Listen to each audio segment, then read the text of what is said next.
Shalom Ouvracha, mes chers amis. Il était une fois un monsieur qui était vieux. Et ce monsieur qui était vieux était en Pologne, comme ça.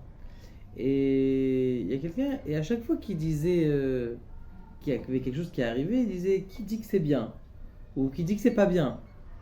Et une fois, il avait un cheval, c'était l'essentiel de sa parnassa, et il venait de ce cheval-là.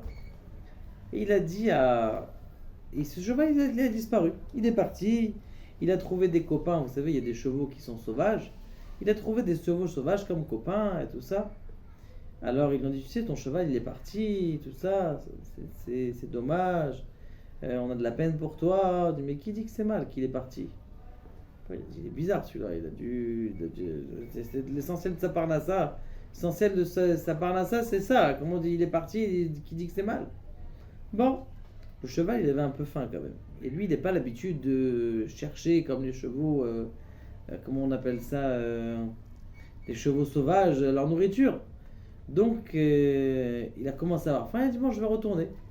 Il commence à retourner, mais ce qu'il a fait, c'est qu'il est revenu avec les autres copains. Il y avait que 3-4 copains qui étaient là-bas.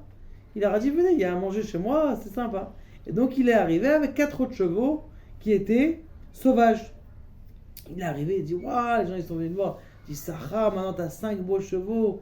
Ah, c'est bien. Je dis, qui dit que c'est bien? Alors les gens ils disent, mais celui-là il doit être encore traumatisé et que son cheval est parti.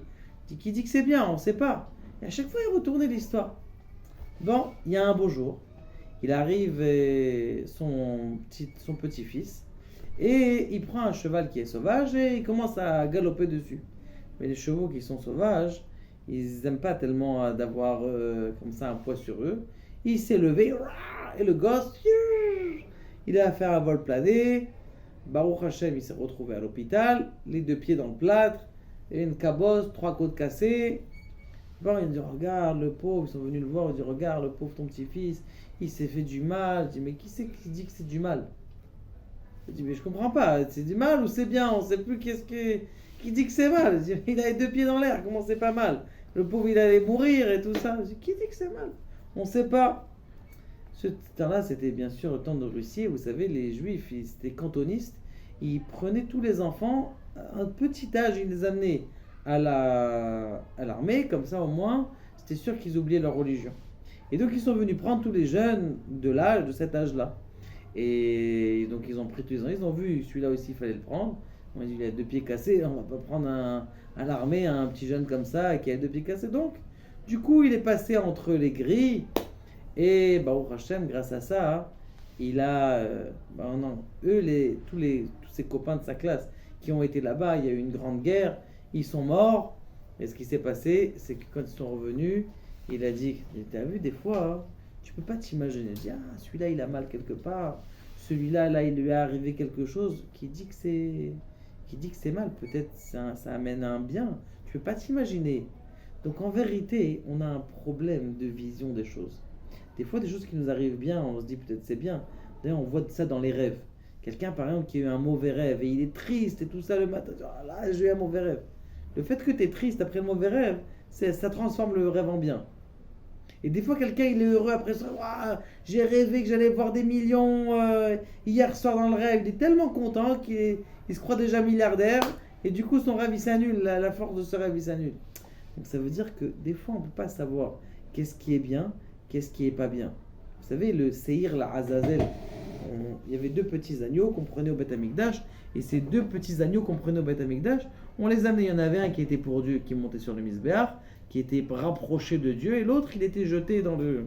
Maintenant, celui qui a été amené dans le désert, celui-là, il se disait, regarde celui-là, il s'est fait déjà couper la tête, il monte sur le Misbéach, son sang, il est éjecté comme ça. Alors, regarde, moi je suis tranquille, je vais faire une petite balade avec le.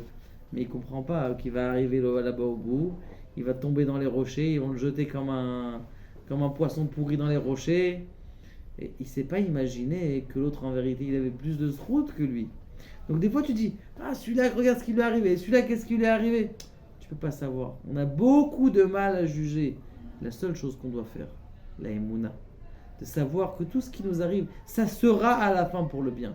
Akol itaper letova, tout va devenir pour le bien à la fin. Tout va devenir pour le bien. Tu peux pas savoir, peut-être que tu as du mal, mais en vérité, tu vas voir que ce mal-là, il est pour un bien. Des fois, tu crois que c'est le contraire. Tu vois, ah ouais, j'ai eu bien, mais en vérité, tu peux pas t'imaginer que je me suis marié avec la plus belle femme au monde. 2 mois plus tard, eh ben, ta plus belle femme au monde là, et maintenant elle a commencé à te monter dessus et à se la jouer puisque c'est la plus belle femme du monde. Des fois, c'est pas forcément le plus beau qui est le meilleur. Et Kadosh Baruch Hu nous aide à avoir cette émouna à l'intérieur de notre cœur.